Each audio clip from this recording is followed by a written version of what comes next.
Hey, Richard. Hi, Simon. How are you? Good, thank you. How are you? Doing all right. We had our delivery, so we don't have to worry about that. Fantastic. I double checked. They said yes, absolutely. It's between 3 and 5, and the doorbell rang at 12:05.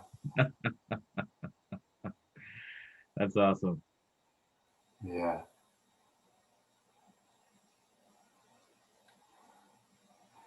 So is that your diploma on the wall there? The other way. That is my diploma. This is my honorable discharge from the Marine Corps. Oh, okay. Yeah. So I need to move everything. Like when I set it up, I had the camera tilted in a way that I found out I don't actually like when I'm sitting here. So everything's like cut off. So you and Roger are fellow Marines. Yep. Different ages, but yes. Where did you go to college? UNT Dallas. Oh, okay. Great school. Yeah. And right now I'm at Tarleton. You're where? Tarleton State. Oh, okay. Yeah. My wife got her master's from UNT Denton. Okay. She had to go to Denton because they didn't offer it in Dallas. She actually worked at the Dallas Center for a while, the one that was on Hampton. I don't know if you're familiar with that. So. Hey, Roger. Hi, Roger. Hey, guys. I just wanted to sign in so I could be on board. Richard, if you're going to keep wearing your Longhorn stuff, I'm going to have to put on my Illini gear. We're coming for you. Okay. Can't help it. I'm still paying them off for my son. Might as well get some mileage out of it. He got the bachelor's, I get the t-shirt. Well, my Illini daughter got her degree in aerospace engineering, and NASA has paid her very well. So she's paid off her own student loans. Oh, good. Yeah. In fact, she didn't have to do half of it. He paid half of it, which I thought was great. Yeah. We'll be done with it in June, I think. Hi, Scott. Hi there. How you doing? Good. God, welcome. Thanks. How's everything going? Good. Thank you for agreeing. Richard, you got my note? Yeah. Unless you just sent it, I would have gotten it. Did you just send it? No, you know that I'm filling in for Yes. Bree at the end. Yes, Okay. you're on the agenda. Okay, I'm going to leave it to you guys. I'm here.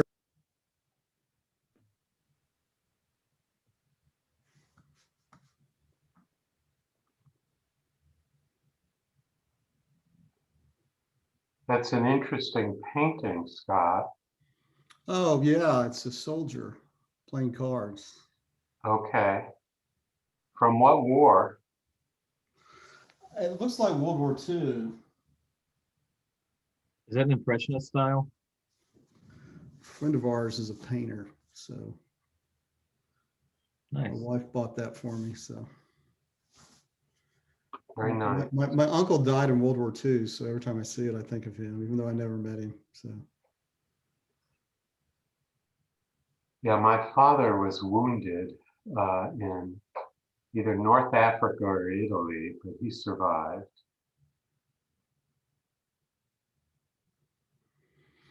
So, and yeah. lived to the ripe old age of 95, Wow. but never talked a word about his service. Yeah, I think that's pretty common. Yeah. Pretty common. So what's going on with climate reality? Well, quite a bit. You've talked to Roger, so you know Roger's a go-getter. And he's got lots of us doing lots of things, and lots of people are doing things on their own. So there's a lot of exciting things going on. You'll hear about a couple of them. And then in April, we'll have maybe a CCAP overview. And then in May, the working groups will probably talk again. So there's really a lot of things going on concurrently with climate reality. We had a tree planting a couple of weeks ago. We had 10 people. So that was fun. First time I got out in public in a year. Well, I've got one more shot to go, and then I'll feel better. Yeah, I had my second shot in January, so I'm in good shape. Oh, good. Yeah, you were early, man. Yeah, I work at UT Southwestern, so they Okay, yeah, treated us pretty well there. that's good. Yeah.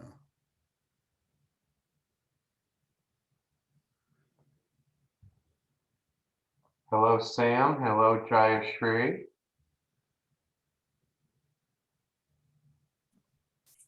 Howdy, everybody. Hi.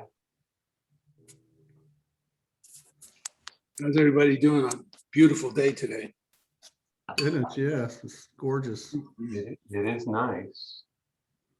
Very nice. I Go feel for like a we little. only have meetings on really nice days. Right. Not good for driving up your attendance, probably.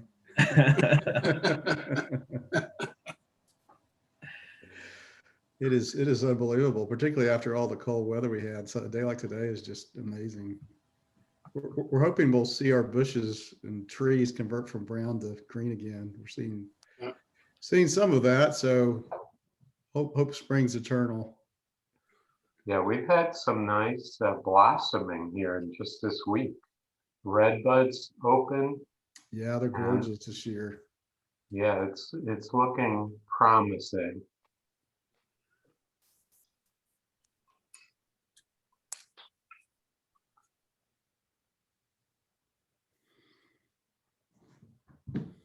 Hi, Ryan. Hi, Lisa.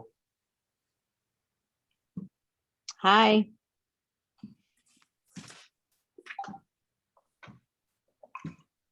Hi guys, Hi. getting my audio figured out. I'll say hi, but I'm roaming around. Okay. Enjoy. Well, I'm kind of working. Oh. Okay. Okay. Ashley, it's good to see you. Are you talking to me? Ashley, actually. Oh, okay. Let's see. Ashley's all solar, so she's in good shape.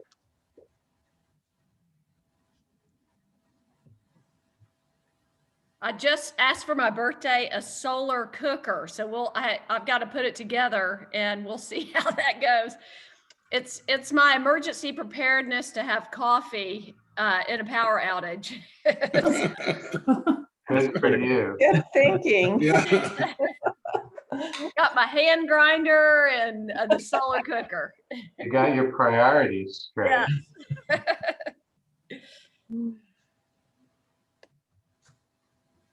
Good. Hi, Karen. Hi, Brittany. Hi, Chip. Hi, Richard. There's Dan.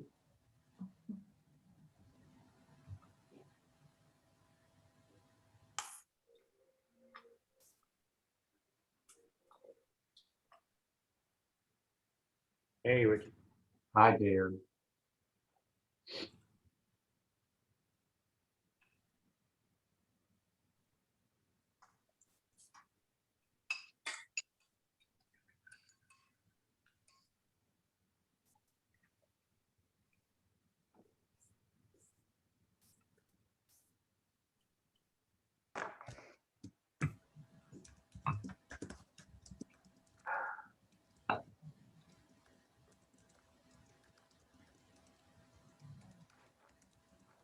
Brittany, is that your groundhog? Oh, no, well, yeah, full disclosure, I've got a prairie dog in my jacket and I'm dog sitting my friend's dog. So I've Oh, got it's a a prairie house dog. of animals Okay. today. We had a pet prairie dog, I remember.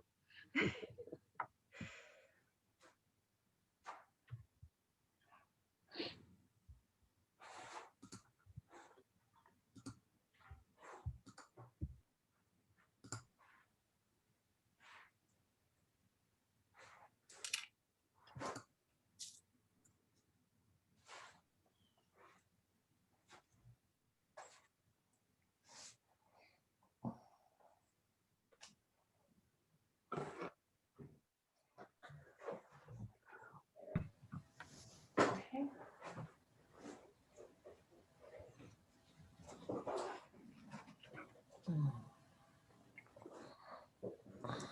Yes, Simon will get us going. Are you going to get us going, Simon? Probably in a minute. Yep. People are still trickling, so I thought I would wait another second or two. Okay, thank you. Mm-hmm.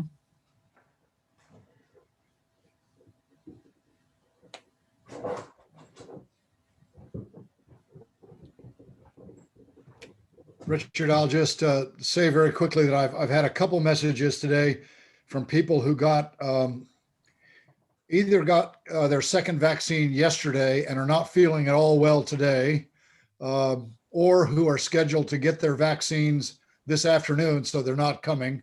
I thought that was a perfectly good excuse. Yeah, we'll I take wish that them well. excuse.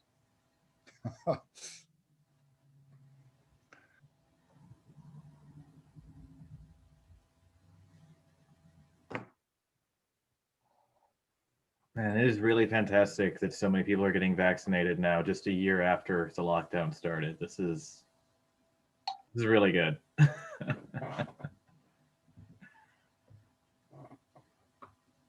Yeah, we had people in our house last night for the first time in a year that, because we were all vaccinated. So we, it was quite an event. Well, just two people, that's the two. Got to start small. Understand.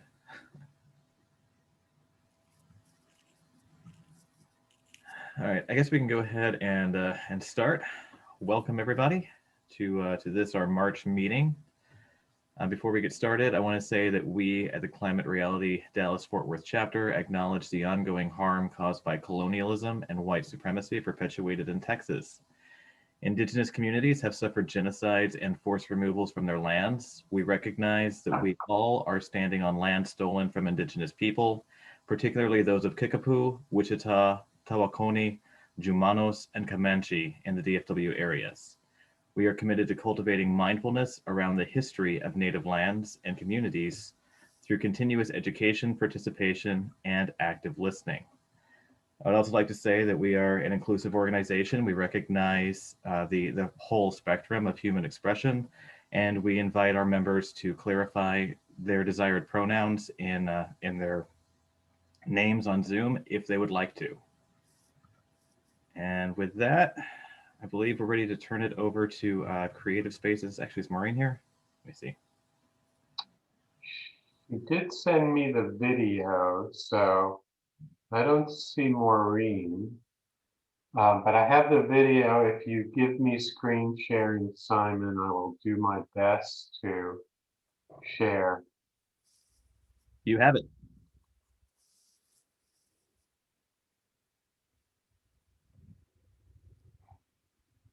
Okay. And we will go to, I'm going to stop and make sure I pick the right option. Share computer sound.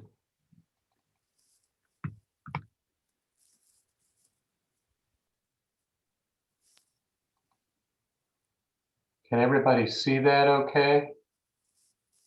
And hopefully you'll hear it in a second. This is the presentation by the Creatives Group.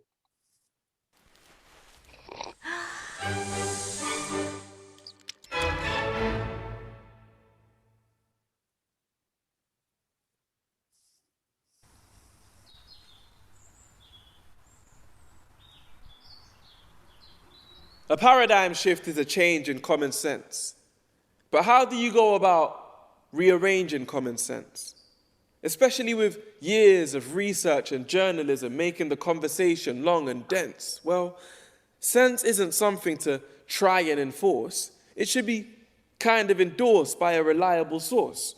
And in the case of climate change, a good place to start would be science, of course. Now, you remember science from school, an essential subject. Well, let's consider it standing in the general public. Our scientists are in a position to advise us on some of our biggest decisions. And it's probably in our interest to listen, but also to invite others to witness the vision. The first way to do that is to be the vision.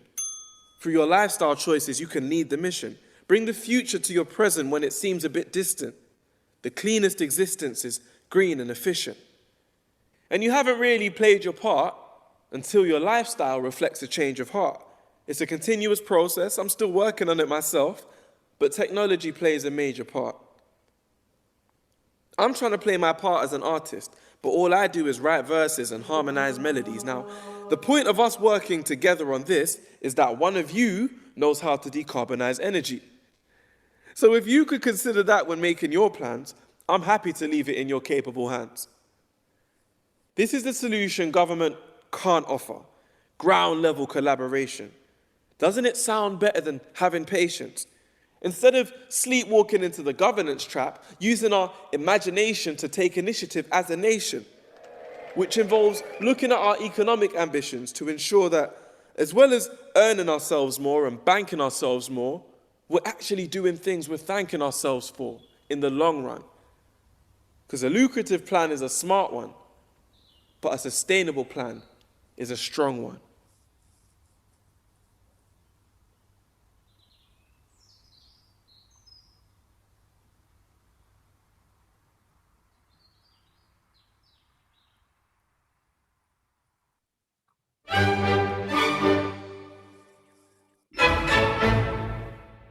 That was awesome. Wow. Thank you, Maureen and the Creatives Group. What I'm going to put up now is the agenda. Can we see that okay? Uh-oh. Hey, Richard? Yes, sir. I'm just curious. The top 100 corporations in the world mostly are financial institutions, and we don't usually regulate. Okay, I stopped that. I'd love a link to that. Presentation was phenomenal. I saw it was a Vimeo video, but whoever can put that in the chat would be wonderful. Thank you. Okay. So You put it in there. we'll do that. Thank you, Thank Mike. you. That's great. Yeah, that was, love to share that. Can everybody see the agenda? Good. Okay. So just so you know what's coming, we just did the creative spaces piece. Alan's here. He's going to talk about some urgent legislative issues for a few minutes. Then Brittany has a project she wants to talk to us about. And our speaker, Scott Deatherage, I got a sneak preview, and I think you'll be very excited to hear this presentation about the emergence of electric vehicles. I'll introduce him. And after that, Roger will close us out with some self-care. So that's our agenda for today. And I will stop sharing. I don't know, Alan, if you need sharing or not, but Simon can manage that. No, I don't need sharing at this point here, Richard. Okay, you're on, man. Thank you. Okay. All right. Thanks, Richard. With our legislative working group here, what we're doing is we're diving into the local, state, and federal legislative activities and trying to identify specific proposals that deserve our support or our opposition. And really the more urgent right now is the City of Dallas council elections coming up on May the 1st. And so we're contacting our candidates in the districts in which We live to determine what their priorities are for the implementation of CCAP and assembling their responses. And but we need more districts covered. So I would like everyone in the chapter, whether in our working group or not, if they live in Dallas, to contact their council candidates. And Simon is creating a master list for the responses. So what I'll probably do is post the information on Discord as to those responses, or we're forwarding everything to Simon and he's putting that list together. Early voting for the Dallas Council election starts April 19th. So I plan to share everything we have before then, so everyone can see what the council candidates, where they stand on that. We've received several responses already, and many of the candidates have not responded, which in itself is a response of sorts. So, and on the state level, the state legislature is in session, and we're identifying key bills that demand our support or our opposition there. Rita Bebbing with Public Citizen is helping us sort through the plethora of bills that have been introduced there, so we can get right on a select few to contact our state reps and state senators. And again, I'll be sharing more of that through Discord or the chapter newsletter, whichever way we can do that. And on federal legislation, as you've seen in all of our in our newsletters and on our the chapter website, everyone's been encouraged to contact their senators with regard to HR 1, the For the People Act, which has passed the House. And at this point, everyone in the chapter should have contacted our two senators in support of that. It expands voting rights and reforms campaign financing and does a lot of other things. So, and we're looking at a lot of other key bills that are in the very early stages that deal with climate change and the environment generally. I plan to post on Discord more information on that, and I including ways that you can join up with our working group, and I invite all of you to join up with us because again, we need more people in the city of Dallas in the various districts to contact your candidates. And I'm going to poll our group for availability for a meeting very soon to assess where we are and what our next steps are going to be. So again, we're doing things on the local, state, and federal level, and our goal is to make direct contact with legislators at all of these levels to influence their voting in the bills that are important to us. And getting the whole chapter involved is really, I think, our ultimate goal. And of course, contacting your legislators will that will increase our overall acts of leadership, which benefits our chapter. So we're I will be polling our group very soon to get a date for a quick meeting, and then we'll see where we're at there. But with the council election and the state legislature, there's a lot going on really fast right now. Thank you, Alan. That's really critical work. So hopefully we can support you adequately with that. Brittany, I think you're up. You have a special announcement for us. I do, yes. Okay. Hi, everyone. I'm Brittany. So I wanted to make an announcement about a fundraiser that we're launching.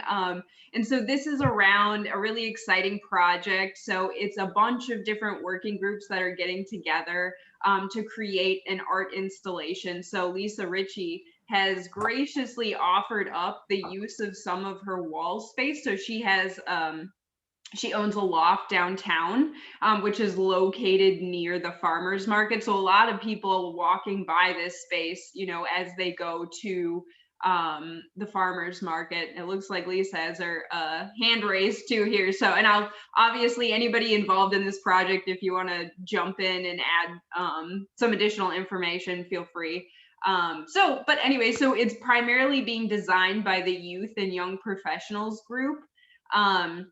And so as of right now, the idea is for a mural, which would be on plywood around the skyline of Dallas.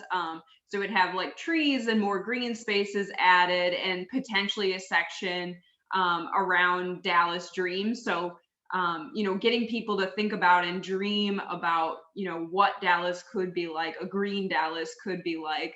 And then also we've been talking a bit about maybe incorporating plastic trash or plastic bags, you know, to get the message out about the issue of plastic pollution. And that may be something that, you know, we could have it be interactive, so people could come up and post garbage that they had found, plastic trash that they had found. So those are some ideas. There's a meeting tomorrow to discuss the design in more detail.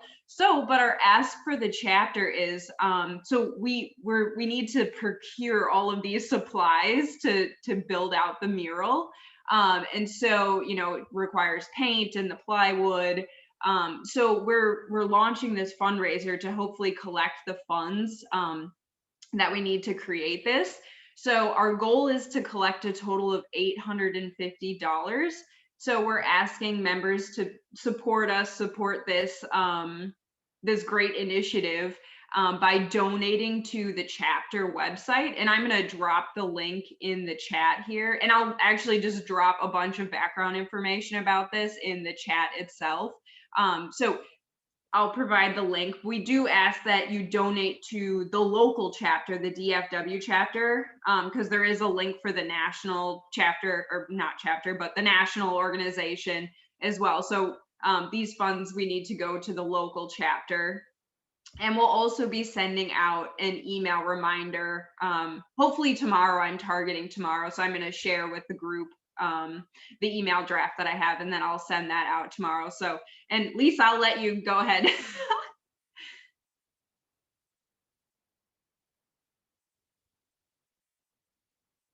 Or maybe she decided no. Okay, so let me just put this in the chat here. And if there's anybody else that's involved in the project and wants to, you know, talk a little bit more about the design, feel free to jump in, but let me just post this here for everyone. There we go. Brittany, while you're posting that, let me just make a quick announcement to everybody about fundraising. A number of you on this call don't know that we just completed a successful fundraiser separate from this one. We heard a presentation very recently from Green Careers Dallas. Their director, Tracy Wallace, met with the executive committee. They've acquired some new property. This is an organization that trains people primarily from South Dallas in historically disadvantaged neighborhoods in the skills necessary to get a job to install solar panels. And during the training program, they're also introduced to prospective employers. Michael Martin, who's on the call, sits on their board as the president currently.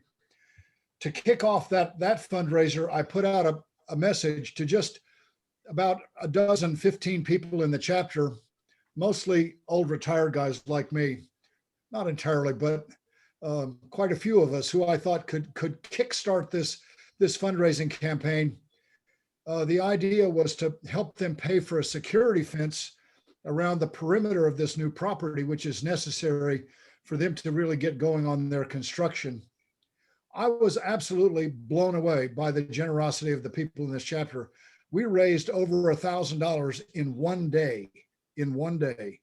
from the very small list of people that I contacted. So I just am announcing that that check is already on its way to Green Careers Dallas, but I didn't want everybody else to feel left out. So we got this great proposal for this art project. Now everybody else has a chance to join a fundraiser too.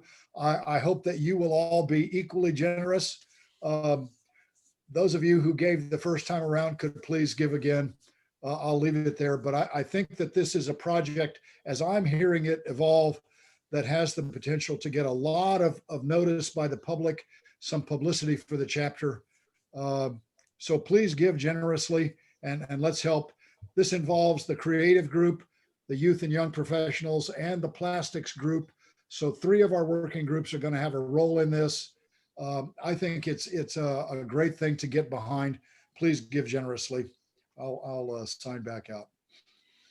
Thanks, Roger. Yeah, it looks like Maureen, did you want to chime in? Oh, you actually gave a very comprehensive overview of the project. I just want to say that I'm acting as consultant to the young people because I've had a bit of experience in this field. And if any of you have contacts with the press, I think it's a very sexy story having a group of young people painting and dreaming what Dallas could be in the future. And you can either email me or Brittany or whoever you like, if you do have those contacts. And thank you for wanting to fundraise for this. It's really terrific. Great, thanks. Well, I think that was, unless Lisa wants to jump in, I don't know. Maybe some issues with the mute. Oh, Okay. no, I Oh. was just busy. I had work and I couldn't get to it. No, I just was raising my hand to say hi and that we're meeting tomorrow to flesh out the details, right? Yes. Mm-hmm. But it's very exciting. That's all. So tomorrow at 2, our group is meeting, right? Yes. Yep. Mm-hmm. Okay. Super. Okay. Bye. All right. Thanks, everyone.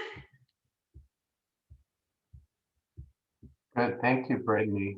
Appreciate that. I think we're ready to introduce our speaker.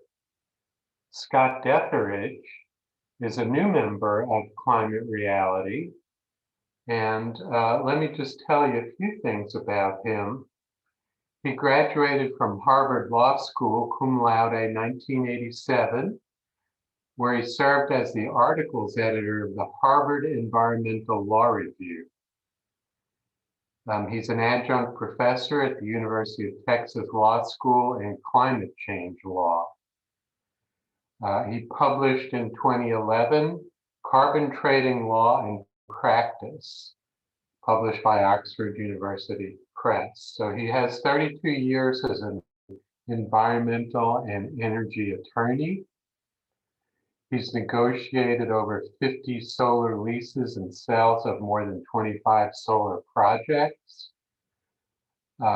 He's created and negotiated energy storage agreements, including demand response-based distributed projects. He's advised clients in utility scale and distributed energy and energy storage projects. And finally, he's experienced in drafting and negotiating utility scale solar leases, commercial and industrial power purchase agreements and leases, energy storage agreements, membership interest purchase agreements for sale of renewable energy projects, EPC contracts, and other related agreements. And he's going to be talking about EV today, and I think you're going to really enjoy his presentation. So without further ado, I will be quiet and we will give the floor to Scott. Thank you for presenting, Scott.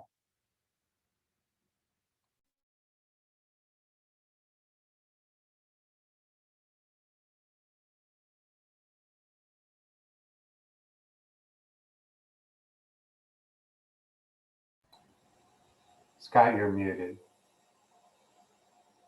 Sorry about that. I'm trying to see if I can share the screen here. Let me see if I can do that. Let's see.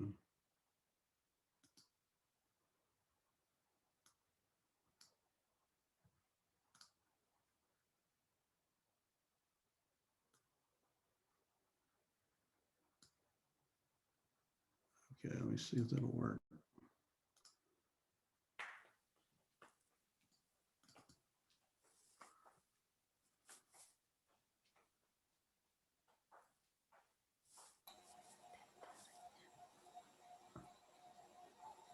Okay, is that, can you see my screen?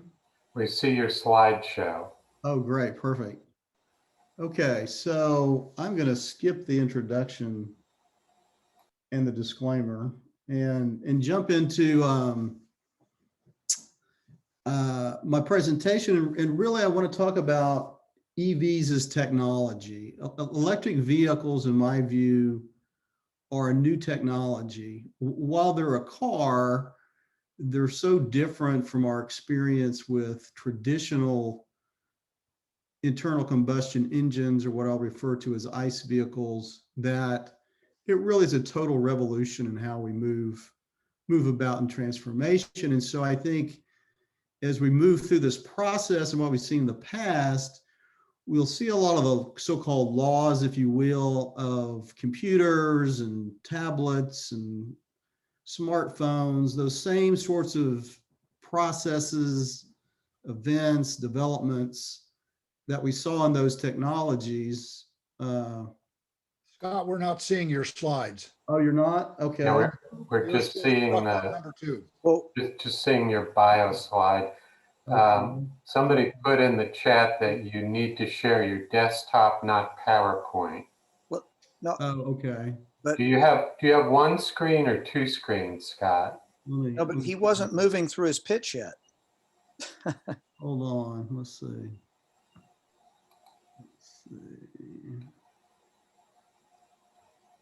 Let me stop share and start over. So I need to do the desktop. There should be an option to share your screen rather than a specific program. That's what you're going to need to do. I think I typed desktop into the chat, but it should give you the option to share a screen, like just whatever is on your screen. Can you see it now? Now we can only see your desktop and like your shortcuts that are on your desktop. I think if you choose presentation mode in PowerPoint and then just click through the slides, it should work. I think he had it right. It just wasn't in presentation mode. There you go. You see Boom. it now? Yes. Okay. All right.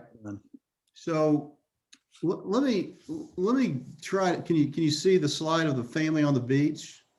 Sure can. Yeah, looks great. So let me give you a mental experiment here. Let's say you're with your family on the beach before television, internet, and radio. It's a beautiful day.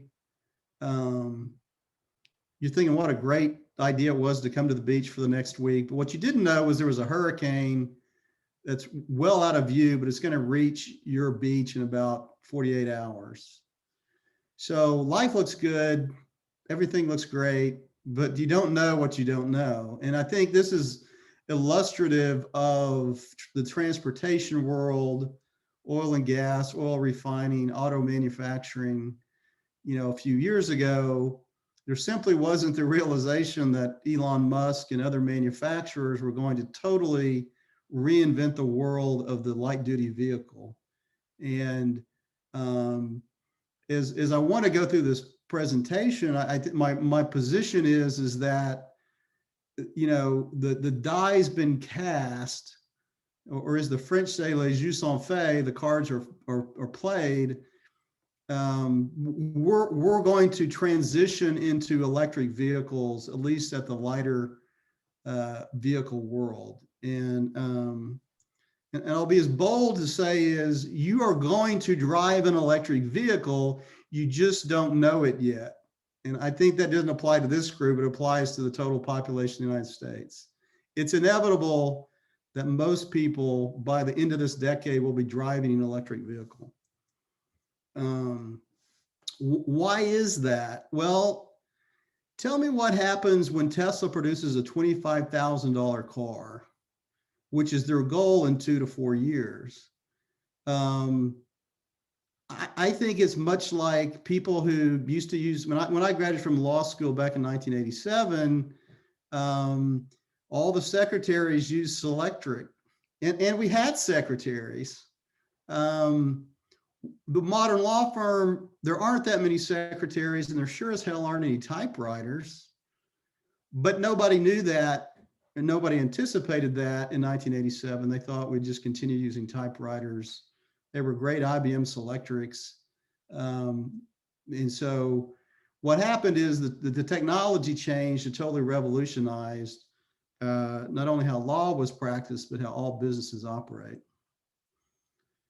Let me see, did I jump ahead here? Let me jump back. So there's this concept called the Osborne Effect. And what it is that this Osborne computer came out and announced a year later, they would come out with this great computer. It's gonna be better than the model they sold. And what they found is most people said, okay, well, great, I'll wait till you sell that better computer and I won't buy your computers this year.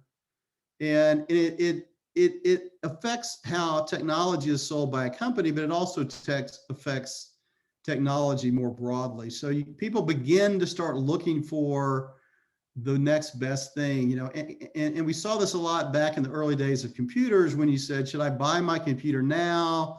I know in 6 months they're coming out with this new chip and I can get it for the same price. I'm going to hold off. And I think we'll start to see that in the auto industry where people are saying, if I wait a year or a year and a half or 2 years, I can get a really inexpensive electric vehicle. And so I'm going to put off my purchases of an ICE vehicle. And the reason they're doing that and the reason people will do that is because an electric vehicle is superior technology. And this is a quote from a site called Clean Technica, where they're talking about the Osborne effect in the auto industry. They say the next generation of fully electric vehicles with larger batteries is a far superior generation of products than any vehicle burning fossil fuels in an internal combustion engine. This is considered fact by many who know both types of vehicles, and to them, there's no discussion about it. And I'll get into why that is in a minute. There's also this concept of rights law, which means that as you make more of a product, particularly technology, you can see the price dropping by half over time or some percentage. And so the more computers that were made, the cheaper they got. The more cell phones were made, the cheaper they got. The more batteries that are being made, the cheaper they got. The more solar panels that are built, the cheaper they got, et cetera, et cetera. So we see that happening.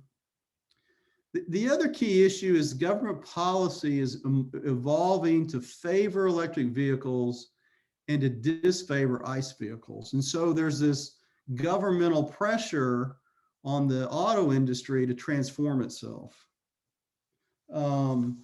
Low carbon fuel standards and alternative fuel standards, where parties who sell petroleum into a market, California being probably the best model, if you sell gasoline and jet fuel and other transportation fuels in California, you have to buy these credits to make up for the carbon you're putting into the environment. And so the people who are have electric vehicle charging or sell lower carbon fuels, they get these credits awarded by the state of California, and then they can sell them into the marketplace, and the refineries and the oil companies have to buy those credits. And so they get money from the sale of those credits.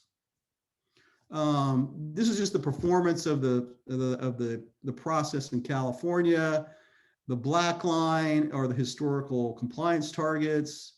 The green line is the reported carbon intensity reduction. So it's been a very successful program. There are 11 mid-Atlantic states that are working on a low carbon fuel standard. So if that goes forward and is imposed, you'll see a great deal of pressure on automobile manufacturers to make vehicles that are lower carbon in their operation and generation. We are now into an era where countries and states are saying they're going to ban the sale of internal combustion engines by certain dates. California says 2035, they may move that up to 2030. China has deadlines by 2035. We're going to start transitioning away from internal combustion engines. Norway is going to ban them as soon as 2025. The European Union may have a ban as soon as 2025 or 2030. The states of Washington, Hawaii are considering a ban of fossil fuel vehicles by 2030. And of course, there are EV incentives. There are federal tax credits. The Biden administration and the current Congress is working on extending and expanding those credits. There are state tax credits in California, for example. And there are various state policies that, if you look at California as the best example, encouraging electric vehicle purchases and use, as well as construction of electric vehicle charging. Now, I come from an ecological background. I studied ecological sciences as early as high school and college. And so I kind of look at the world as an ecosystem. There's a science of complexity that really focuses on this. And some of the things about that science look at small changes can lead to big changes in the system. There are feedback loops. One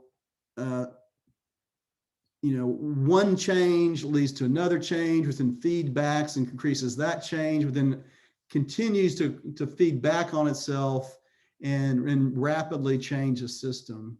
And we look at the concept of adaptive agents, constantly evolving, constantly adapting. And so we see that in technology. I think as you'll see a feedback loop where evolving technology and the market change desires of car purchasers will enable more regulation, because then the regulation seems more friendly to the public, and more regulation will drive more market change and technology innovation. And so combined with that and consumer preferences, which I think will evolve, will cause a snowball effect, and more people will want to have electric vehicles. The car companies already are evolving, and this thing will just speed up over the next 5 years.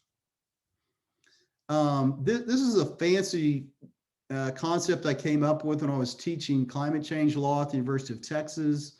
And the idea was that a jurisdiction that has no authority over your jurisdiction can implement legal and policy changes that changes the market for a particular product, and drives it to it's much cheaper, it's a much better product, and then people in your jurisdiction start to implement it or purchase it because it's cheaper and it's superior technology. The example I'll give and we'll talk about in a little bit is solar photovoltaic panels. California imposed requirements to put in solar. A massive amount was installed, which drove a lot more manufacturing, which under Wright's law, of course, led to lower pricing. And then in the deregulated Texas market, without any requirements for imposing solar, it's cheaper, it has no fuel. And so we've seen, several thousand megawatts of solar farms installed in Texas over the last 5 years. And so even though California had no jurisdiction over Texas, they in essence revolutionized the power generation in the state of Texas. So as we look at electric vehicles, regulation, and the emergence of EVs and the EV ecosystem, meaning charging and other aspects of EVs, some questions sort of arise. When will EVs become the preferred technology for consumers? How will charging availability affect that timing? And how will that affect medium and heavy duty trucking as we go forward?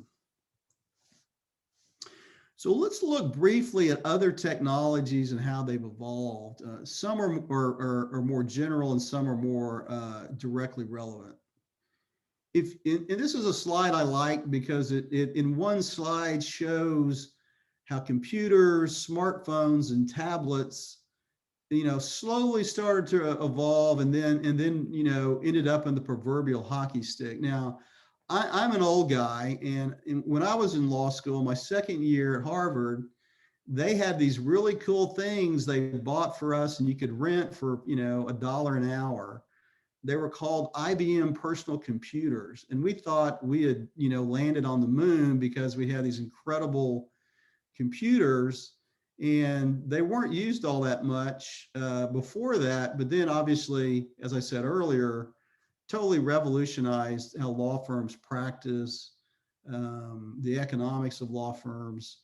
And of course, in the broader society, computers are ubiquitous now, and the pricing dropped dramatically. The same could be said of smartphones. We were all excited about the Motorola flip phone, but pretty soon those became dinosaurs. And you see the same thing with solar modules. As manufacturing increased, prices dropped dramatically, and the installation of solar PV modules has increased dramatically. The same is true for wind. As the price of wind generation came down, the growth of wind power in the US and globally has increased dramatically. And just as a side note, it's really markets in Texas, at least, that's killing the coal industry. Wind's the cheapest wholesale price for energy generated in Texas. Solar is right there with natural gas. Natural gas is cheaper than coal. So coal is just not getting distributed to the market, and they've closed down coal plants because they just can't compete in the Texas market. And we've seen in the energy-related generation of CO2, it's dropped dramatically as a result of these new technologies. And this is another slide I like to use because it shows that we've decoupled economic and GDP growth from carbon emissions. Our economy no longer, in order to grow, is dependent upon polluting industries or polluting systems. This is a slide, if you look on the left, this is the amount of solar that was installed in California over time. It's listing as of 2019, 27,000 megawatts. It's totally changed the market for electricity in California. But then if you look over at the right, you see the growth of solar in Texas. And so California has really completely influenced the evolution of power generation in this state. So how is all this going to evolve? How will EVs and the EV ecosystem evolve? Well, what's really driving the price, for the most part, for electric vehicles, by no surprise, is the price of a battery, a lithium-ion battery. Because at one point, the cost of the battery was 60 or 70% of the vehicle. I think now that's down to 40% or 50%. So as the price for these batteries goes down, among other things, manufacturing, development, et cetera, the price for electric vehicles will decline. And if you look at this slide, it shows on the left in the yellow the price for batteries. And if you see the blue line, this is an actual and predicted growth of the lithium-ion battery market for electric vehicles. And just an example of Tesla sales, if you look at, Tesla first came out, 10 years ago, the number of Teslas in the marketplace has grown dramatically. And you can't really see it in this graph, but the reason they grew so rapidly is they introduced the Model 3 and then the Model Y, which were much less expensive than the expensive Model S sedan and the very expensive Model X SUV. And this slide just shows you the sales of electric vehicles globally, and you see it's rising dramatically and predicted to rise even more so in 2021 this year. Now I want to really present something that I think shows where the rubber meets the road with respect to electric vehicles. In California is the best market to see this because the largest number per capita or the largest number of actual vehicles or percentage are found in California. California is leading the country once again in a new exciting technology that has low pollution and reduces greenhouse gas emissions. So the red line is the hybrid sales. The blue line are the fully electric vehicles. You can see the rapid growth from 2015 through 2020. But this is something I think is even more important. If you look at the luxury compact SUV and near luxury sales in California, the Model Y has about 23% of the market, and it's only been out about a year or so. The really stunning information on the slide is that the Tesla Model 3 has almost 42% of what they call the near luxury car segment. And it's just destroying the BMW Model 3 series, the Lexus ES, the Mercedes C-Class, and the Audi A4. In fact, the prices for these used vehicles has dropped dramatically because most of the people who bought a Tesla Model 3 are dumping their BMW 325s, their Mercedes C-Class, etc. And this is a really fascinating slide because it shows that the fourth leading car sold in California is the Tesla Model 3. And you see that it's just behind the Honda Civic, the Toyota Camry, the Toyota Corolla, and the Honda Accord. And I'm willing to bet that it starts to move up and take over and pass the Honda Accord and the Toyota Corolla as it becomes more and more popular. This is another fascinating slide because if you look at the best-selling SUVs sold in California, again, Tesla is bumping up against the best-selling Toyota and Honda products and rapidly moving up. And the the Model Y has only been out a little while, maybe a year or so. So what are the relevant trends with respect to electric vehicles? Well, over time and as production increases, batteries and then electric vehicles will continue to become cheaper, like computers and smartphones, until they're a large part of the car and SUV market. We've already seen this in California. It's going to spread across the country. And very soon you'll see that EVs will probably in a number of years be actually cheaper than fossil fuel vehicles. And where they are today is there's a lower cost of ownership. What does that mean? Well, it means that the maintenance costs are much less. I mean, an electric vehicle is basically an expensive golf cart. There's just not many moving parts. There's no oil changes. There's not really any belts. There's no fuel injectors. All the things that go wrong with our current vehicles just don't exist on an electric vehicle. And then if you look at the fuel costs, electricity is just much more cheaper than gasoline or diesel. So ergo, better technology at lower cost beats incumbent technology every time. We've seen it in all the other technologies we've talked about. Better technology, lower prices always wins. And as I said earlier, you're going to have this feedback loop where government policy continues to grow to encourage and discourage the sale of these fossil fuel vehicles, and markets and consumers are going to begin to prefer those vehicles. And so, as I said, it's easier to regulate something either positively or negatively if the consumer base is already headed in that direction. And I think that's where we're starting to go. Certainly it's true in California. but I think will be true across the United States in the next couple of years. In all of this, Tesla and the change in cars is creating a massive change in the auto manufacturing business. General Motors has changed their logo to look like an electric plug. They're claiming they're going to have 10 or 20 electric vehicles in the next 4 years.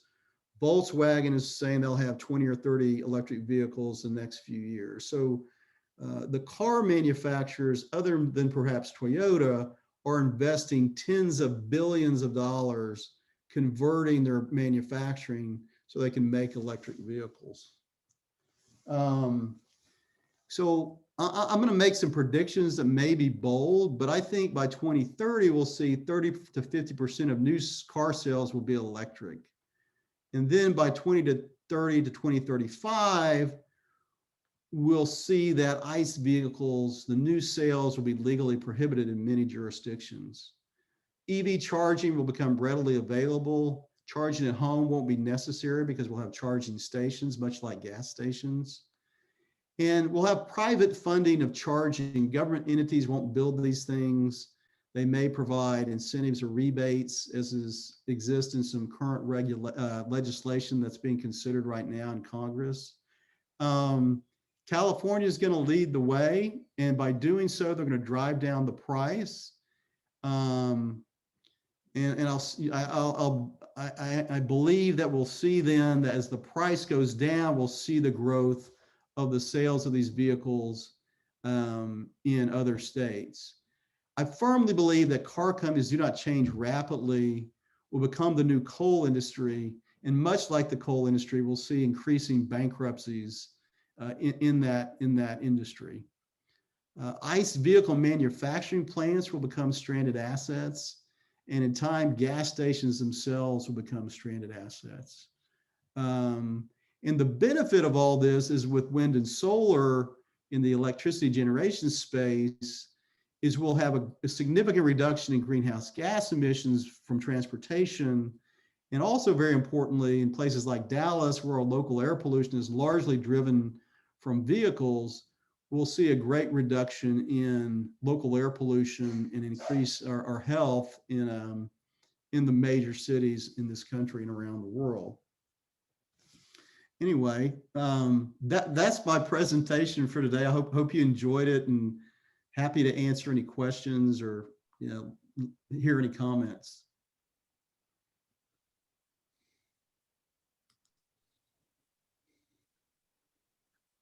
So just unmute yourself and chime in or put a question in chat. Well, Scott, I'd like to jump in real quickly. Thanks very much for the presentation. I found it fascinating. One of the things that I'm particularly interested in, I've talked to you about this a bit before, is how to really speed this process here in Dallas.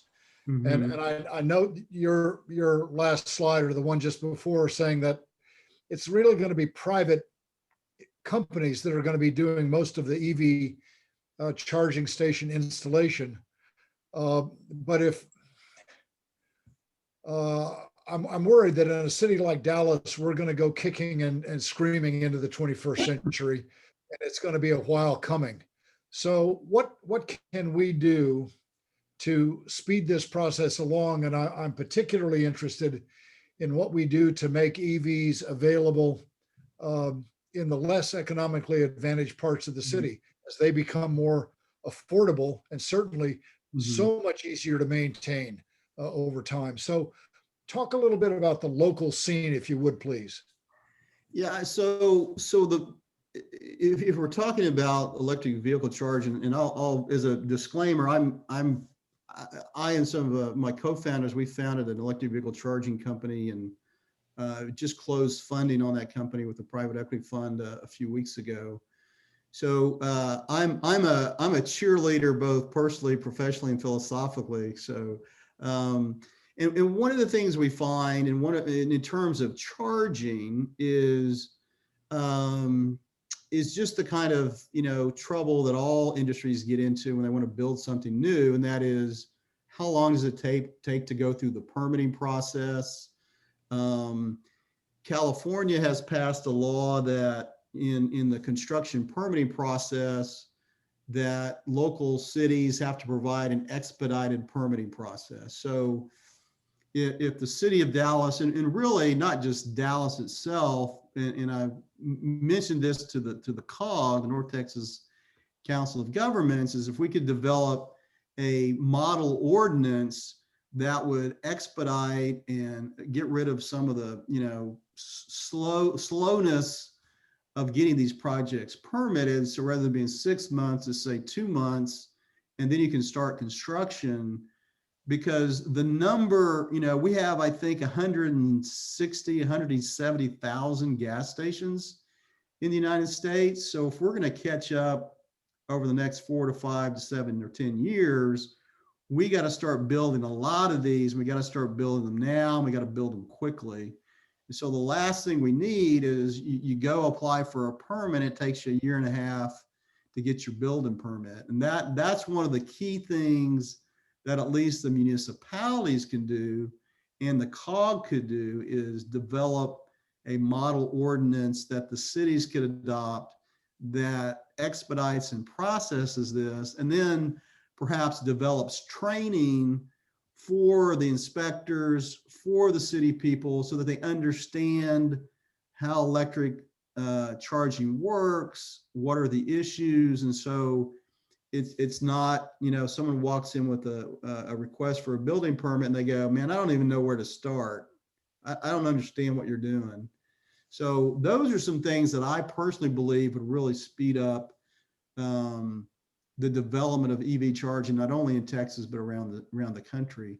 I think with respect to lower income people, we've really, the evolution of the electric vehicle is very expensive, medium expensive to low cost. And so part of what we have to do is wait to some extent so that the new vehicles become less expensive. And then the other opportunity is with used vehicles, because these batteries will last 8 to 10 years and still function perfectly fine. And so we'll see there will be, like in the ICE vehicle world, as time goes on, there will be the opportunity to buy electric vehicles coming off of lease, so they're 3 or 4 years old, and that will help provide lower priced electric vehicles that people with less money can purchase, and then they get the benefit of lower operating and fuel costs. So those would be the two things I would mention. I'd like to jump in if I may. I just returned from California, and 2 weeks ago, a small city in Northern California, Petaluma, with 50,000 people, the city council banned the building of new gas stations, and also to enforce the replacement of gas pumps in existing gas stations with electrical charging stations. So it seems to me that it might be smaller cities around Dallas might be a bit more responsive to pressure from the citizens. And then another thought is, one of the members of the Los Angeles Climate Reality sells used electrical vehicles. And so just wanted to pass that on. What do you think about the coming from the small cities towards the big cities in terms of pressure? Certainly, if you've ever been to city council meetings and worked with smaller cities, things can be done sometimes more quickly with fewer people involved and less bureaucracy. So I wouldn't doubt that there may be some advances that could come from smaller cities than Dallas. And I will say that the North Texas Council of Governments, though, is very much interested, working on, there's a working group that consists of 10 or 15 cities in the Dallas-Fort Worth area, looking at issues like charging and electric vehicles. The other thing that cities can do is transition their own vehicles, because what that does is it creates a demand for those vehicles. It creates a demand for charging. And so by becoming a consumer of electric vehicles, that can really help jumpstart the transition as well. Cities have lots of cars, pickups, other light duty vehicles. The other area that they might look at, and what California is doing, is they're telling the Lyfts and the Ubers that by a certain date, all of those vehicles have to be electric. And so that's another way, that the cities might take action. Now, we all have to be aware, of course, that if cities start doing some things, that our friends in Austin may decide to pass legislation that bars cities from doing that. I mean, the examples that, plastic bag regulations. So that's the only downside of trying to move too quickly, is maybe you get the sort of farther right groups in the state legislature and the governor's mansion who try to keep cities from doing those things. That would be my only concern with moving too quickly on some of these issues. Just a quick protocol issue. If you'll raise your hand, a few people have their hands raised. You can do that in chat. Michael, Lynn, you can go next. Then we have 3 more questions queued Okay, up. I want a commission from Scott on this, but my son's film school in LA gives free charging for electric vehicles, and in Europe, Aldi is giving free charging for shoppers. So they're finding they're actually getting rid of their fuel bills, which is a major incentive for buying the cars. But my question may go to Michael Martin. Can solar be effectively used to speed charge an electric vehicle? Do we know? Go ahead, Scott. I'll follow you if you know anything about that. Well, it depends. The stations we're building require so much electricity that the amount of solar you can put on that location really, and we will be putting solar on our locations, but you just can't put enough solar to really make a dent in the power demand. I mean, the real solar we would use would be, and we're focused on Southern California, the solar panels are going to be in the desert producing power, and then that power will be coming to us. But there's I mean, you can use some really slow chargers, and there's but not fast. Yeah, there's a company, I forget its name, but they have like a unit that's got a solar panel and a charger, but there's different levels of charging. There's level 1 that's like in your house, really slow, maybe takes 8 to 10 hours to charge your vehicle. Level 2, you may see at an EV at a Walgreens or a Walmart. And then what we call the DC direct current fast chargers are much faster, but you get very few of those on one site, and they require a tremendous amount of electricity. So the electricity management with EV charging is one of the most critical issues, both in terms of not having a damaging effect on the grid, but also in pricing, because if you pull a lot of power off the grid at one time, you have to pay all these demand charges. And so there's a lot of management and science and engineering. As I always tell people, there's a lot more engineering and science behind an electric vehicle charging station than a gas station. So. Mm-hmm.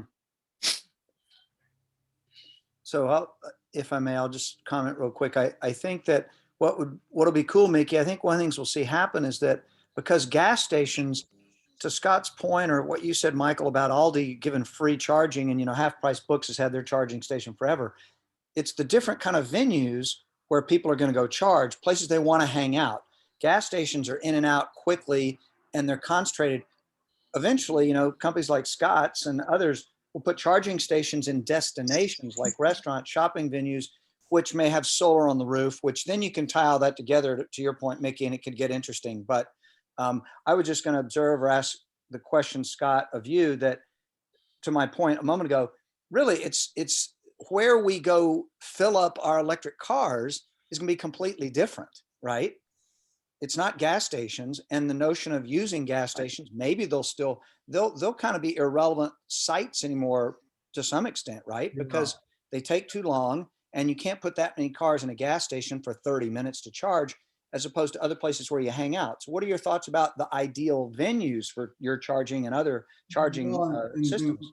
We have a view of that, but because we're sort of under the radar right now, I can't really go into it. But yeah, I don't think the gas stations of today will be the charging stations of tomorrow, because there's just not enough room for the number of chargers you need. So my view is the gas stations will start to disappear and be used for something else, and then you'll have this completely new model for charging stations that evolves. And one of the challenges is, you know, if you got to charge your car for 30 minutes, you know, what are you going to do with yourself for that 30 minutes or an hour? So yeah, I think that's really the key. We have a way we're going to deal with that, but you know, like I said, we're not ready to.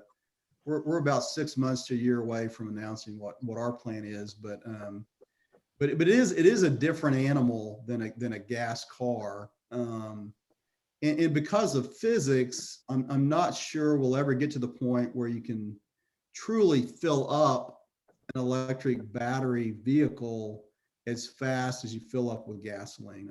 I'm not sure. I'm not a physicist, but we spent a lot of time studying battery technology and the physics behind it, and so that may be difficult, although there's so much money and research being put into batteries right now, billions of dollars.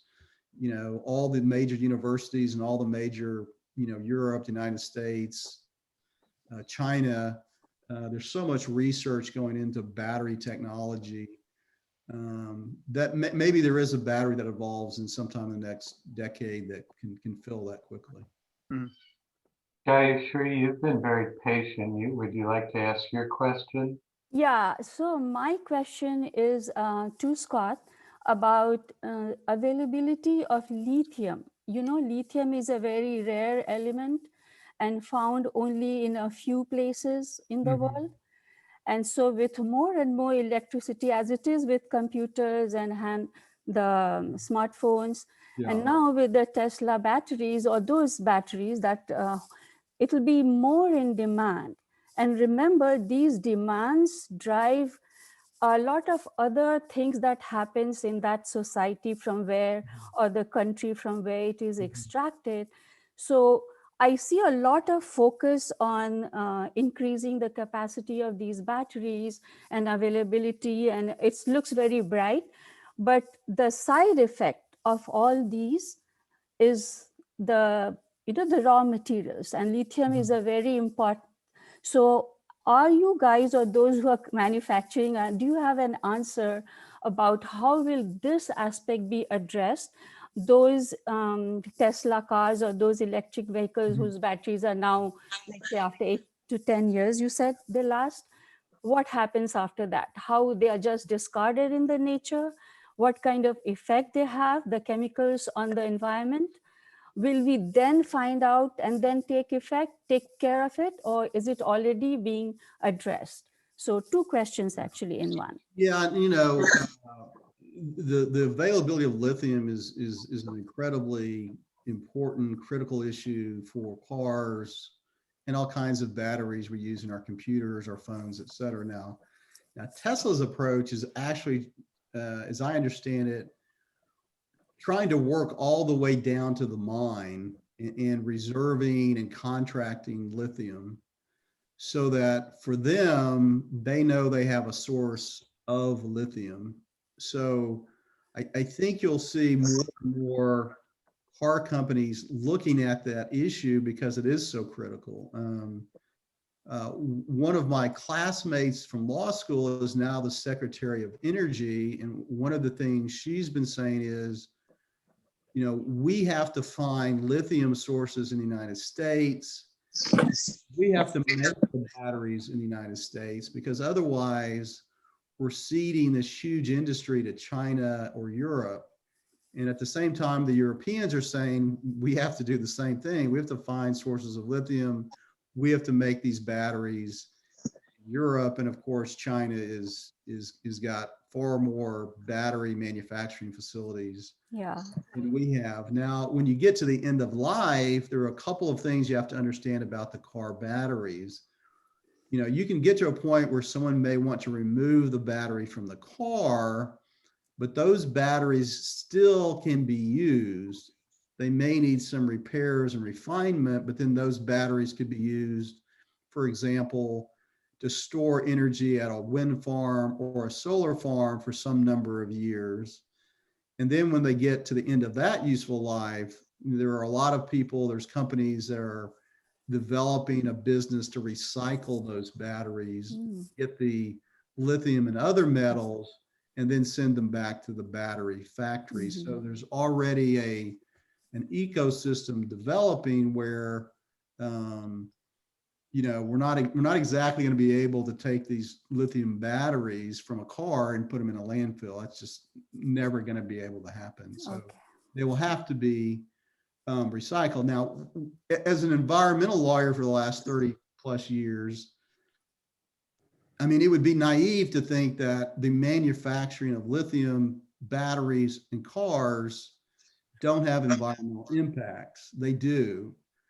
But if you look at the life cycle of fossil fuels, manufacturing of ICE vehicles, in my view, the environmental impacts of the electric vehicle ecosystem is much less, both in terms of greenhouse gas emissions and other environmental impacts, than, you know, the oil companies and the current auto manufacturers. So it's going to be hard to make vehicles for our use around the world without some environmental impact. I just believe that this is a huge step forward in reducing the environmental footprint of transport. Yes, definitely. You know, but there are complexities. We're going to have to work these things out, both in terms of technology, government regulation, maybe requirements that these batteries be recycled and not allow them to end up in all of that has to evolve, but we seem to be heading, I hope, in the right direction. Okay, thank you. Don Quinn, I believe you're next. Okay, my question is, you know, we fund our infrastructure, roads, primarily with gas tax.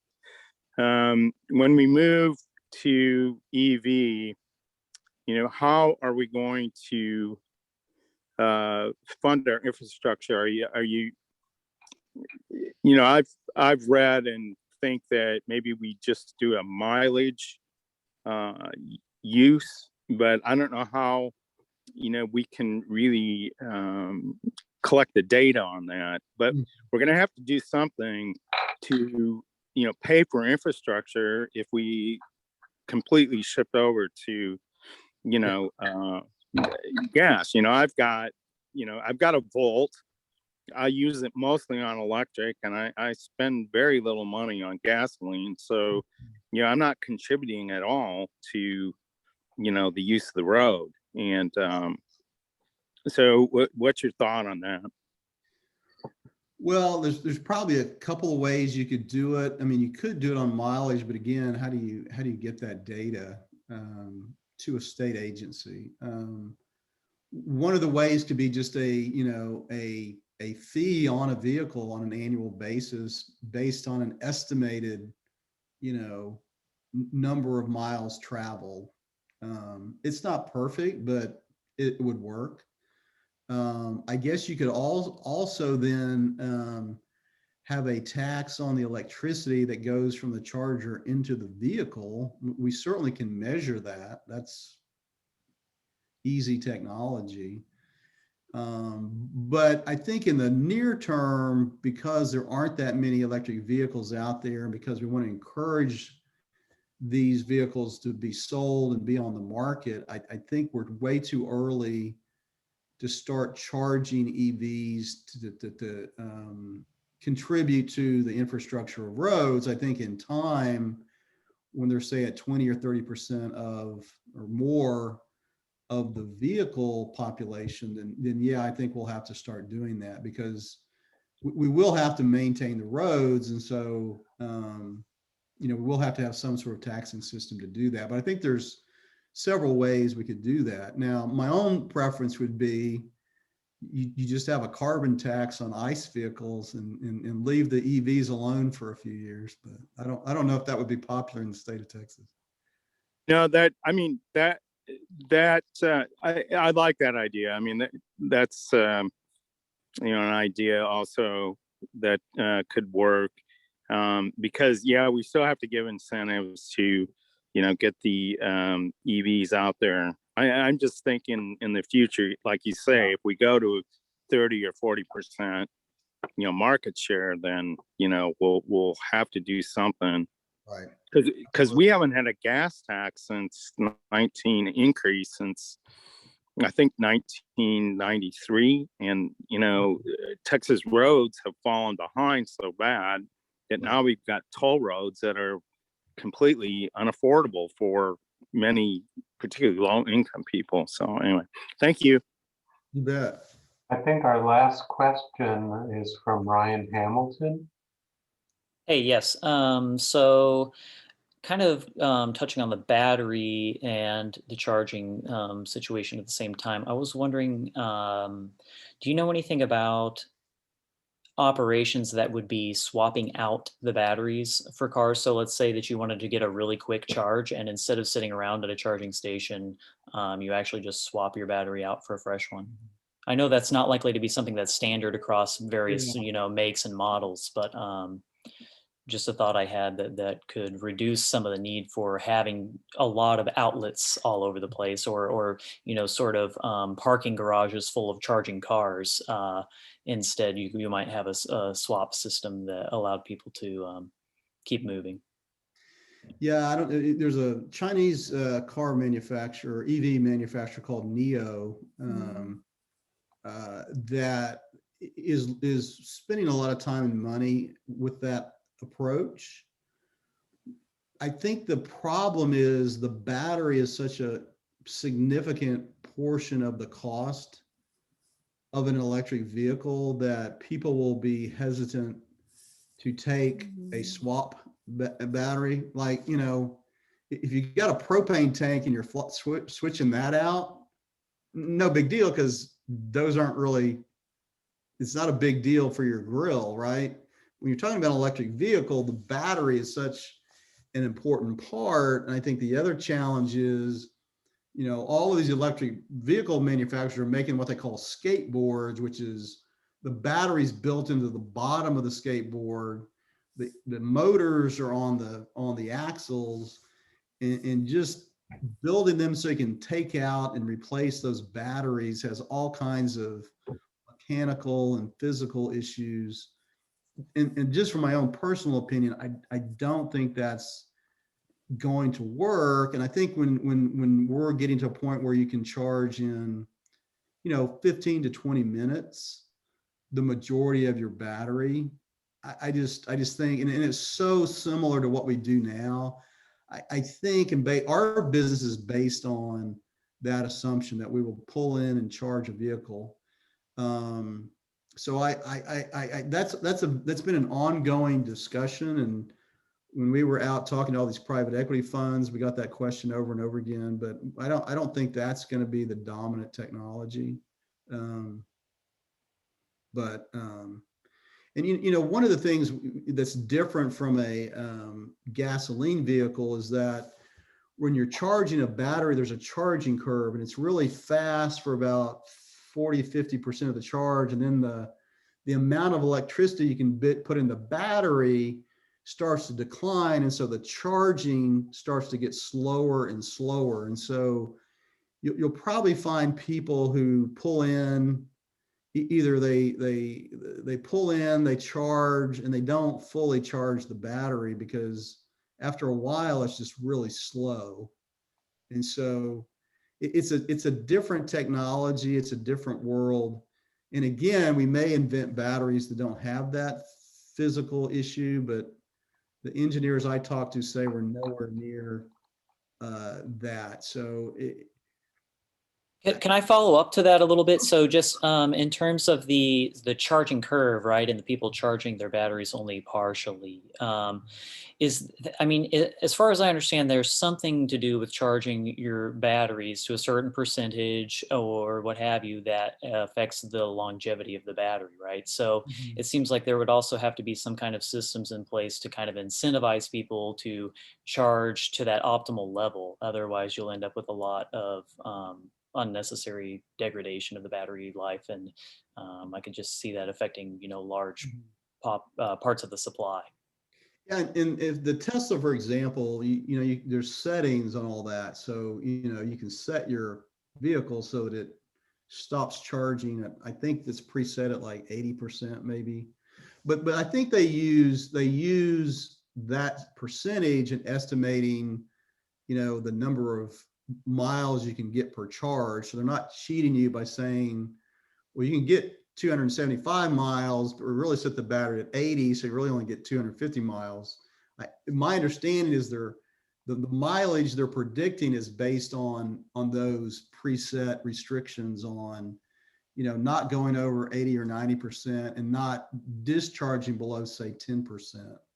Because the sweet spot in charging is somewhere between 10 and 20% and 60 and 80%. So, and if you're, let's face it, very few people are driving 200 miles on a daily basis. So if you pull in and you've got 30 miles and you add 60, that's going to get you through the week or the next couple of days. So, there's unfortunately way too much time spent worrying about, can I get 200 miles? Can I get 300 miles?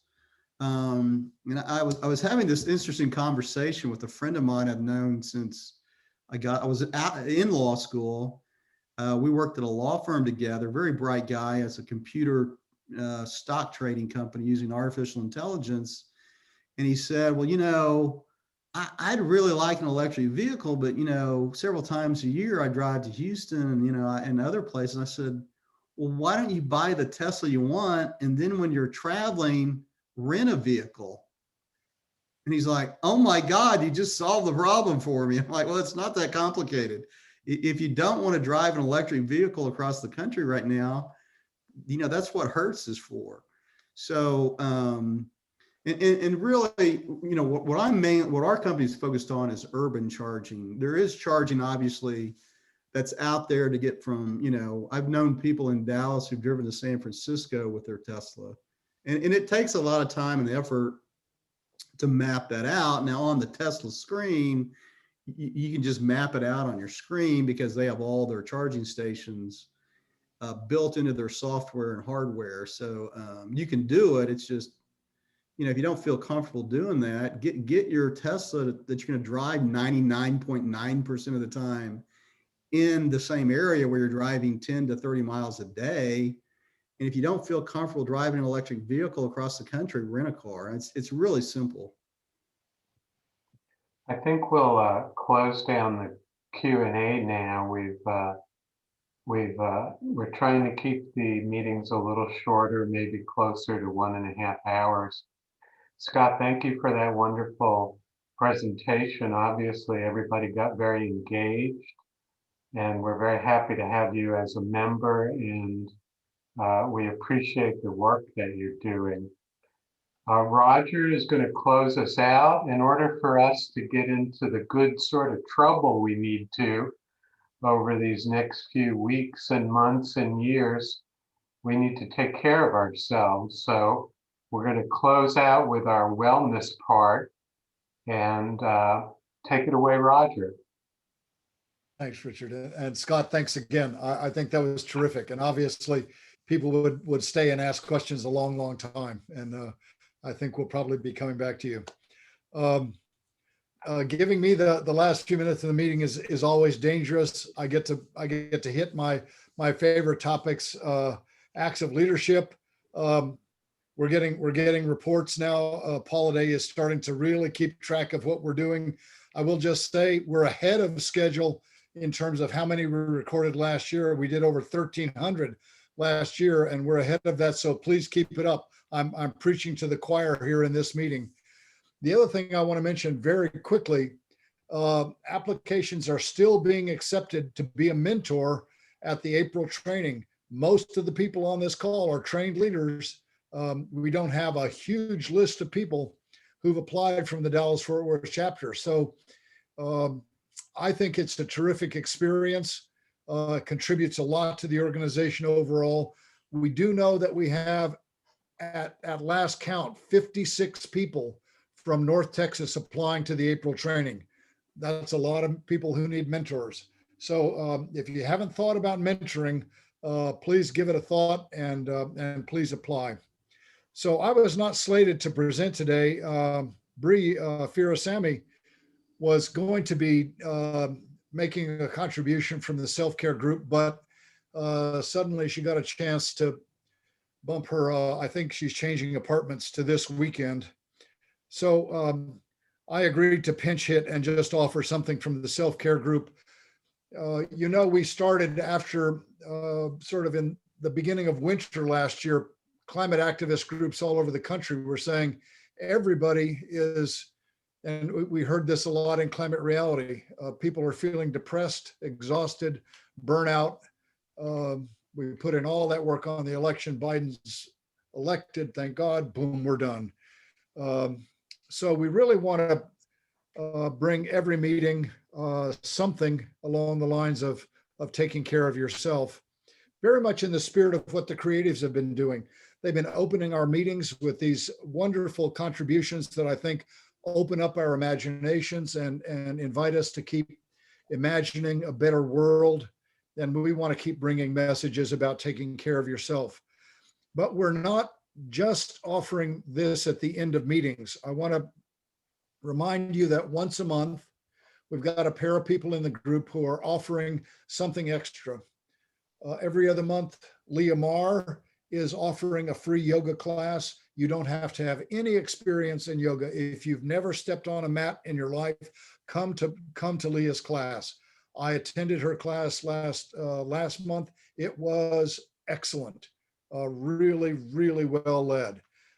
Next week, Maria Salman, who some of you met last month at the end of the meeting, she led us in a little guided meditation, is doing something called a listening circle.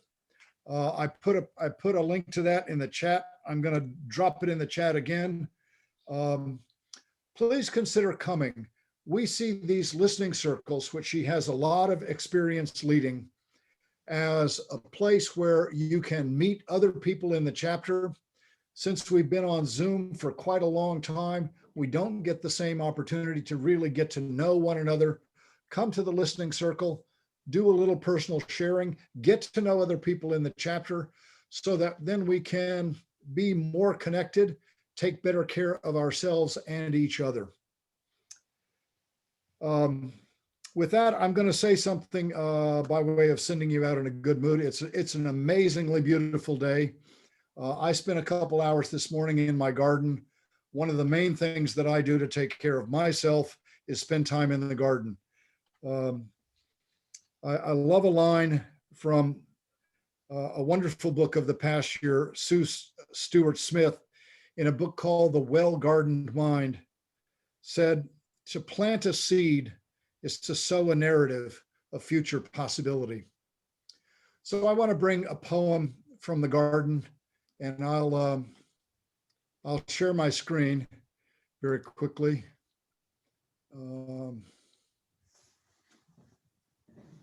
This was not going to be where I started my my slideshow, but I couldn't quite resist given the presentation today. I will buy a Tesla when they offer it in cayenne orange metallic. So I'm in a Bolt and I love it, and it's just an extraordinary car. But back to gardening. Early last year, my wife and I planted a blackberry bush in our garden. I'd never grown blackberries in more than 40 years of gardening. I had always strawberries and blueberries. I didn't know that blackberry vines were quite as aggressive as they are. By the end of the summer, it had jumped up above the biggest trellis that we could manage to put in our little plot. And then it climbed all the way over to the pergola in the center of the community gardens. The pergola is on the right in this photo, and that's the blackberry climbing up over the top. Some of those vines are now more than 30 feet long. Last summer, they were already covered in berries, beautiful as they are. We came home with bowls and colanders full of blackberries.